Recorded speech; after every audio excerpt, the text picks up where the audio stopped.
Hey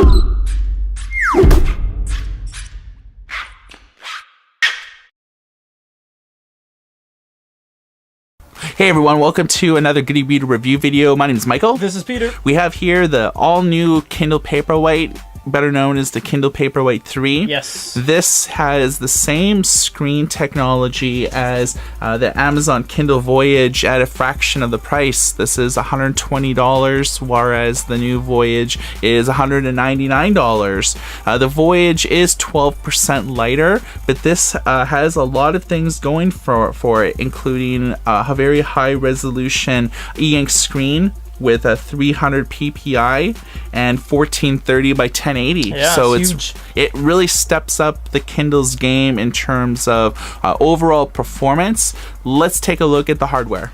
So the Kindle hasn't changed much from the last generation, and you can see the side-by-side in our comparison video. The back Amazon engraved logo is now no longer piano underneath all the letters. It is just plastic matte.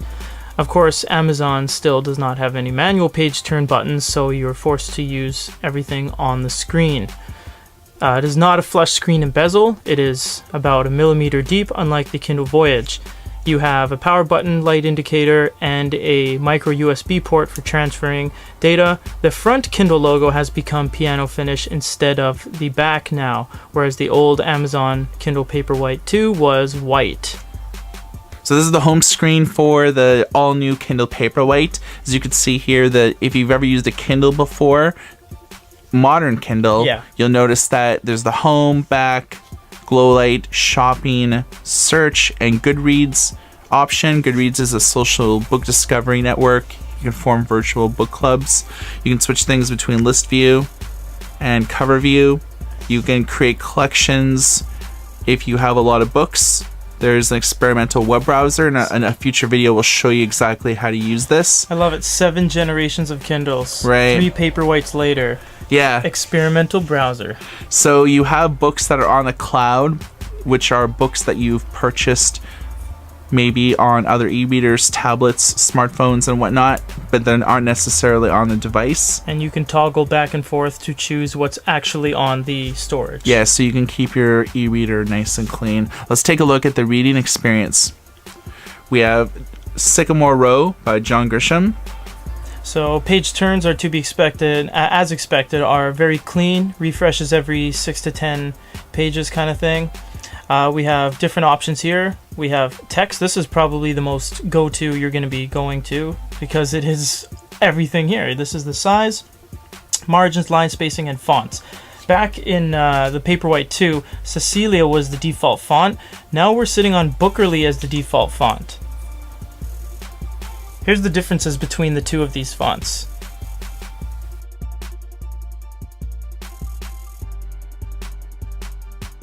Amazon's made a lot of advancements aside from the fonts in terms of cleaning it up. So you'll notice that there's a lot of new options here in terms of changing the size of the font, and everything is nice and readable. The high definition screen really stands out. So if you are someone that spends a lot of time on your Kindle and has had many Kindles or other e-readers in the past, you're going to get a tremendous reading experience from here. Of course, you can do all the little things that you can do on previous Kindles, such as highlight, take notes, make annotations, look words up in the dictionary. If you want to find out more about the book that you're reading, you can engage in X-ray. X-ray is a really cool feature. People, places, and things. You can look up main characters, how often that they're referenced through the book. Some books get kind of complicated with introducing a ton of different characters seemingly all at once. The latest William Gibson book, The Peripherals, really guilty of that, where they introduced almost 30 characters within the first 5 chapters. So this is a good way that you can find out a little bit about the character, the biography, they're a major or minor character. If you're juggling many books, it's essential. Of course, you can go to specific things, but you can really get a sense of where you are in the book by this 1 minute left in the chapter, and you've read 74% of the current chapter. So that's really handy.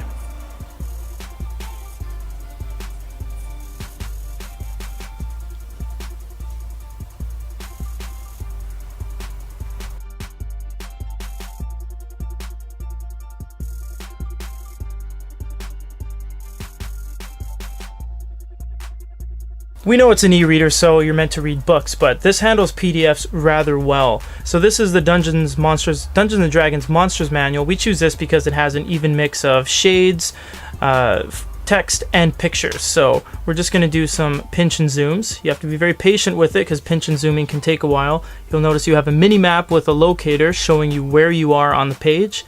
Once you let go, it is a very large PDF, so it takes about 3 or 4 seconds to fully render.